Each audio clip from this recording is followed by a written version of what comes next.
Hi friends, అందరికీ good evening. అందరూ ఎలా ఉన్నారు? నేనైతే మా పిన్ని వాళ్ళ ఇంటికి వచ్చాను రాఖీ కడదామని చెప్పేసి మా తమ్ముడికి. ఇంకా పక్కన తెలిసిన చెల్ల ఉంటే రా అక్క ఇంటికి అని చెప్పేసి అంటే చెల్ల వాళ్ళ ఇంటికి అయితే వెళ్తున్నా నేను. అట్లనే ఆ చెల్లెతో మాట్లాడుకుంటూ అక్క నేను వంకాయ చెట్లు పెట్టాను చూడంటే చూడండి ఎంత బాగా కాసాయో. నల్ల వంకాయలు, ఇవి తెల్ల వంకాయలు.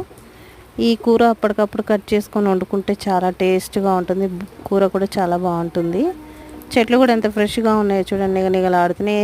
ఎంతైనా మన ఇంట్లో పెంచుకున్న చెట్లు కూరగాయలు చాలా బాగుంటాయి. ఇంకా ఈ కూర అయితే చాలా బాగుంటుంది, తెల్ల వంకాయల కూర అయితే.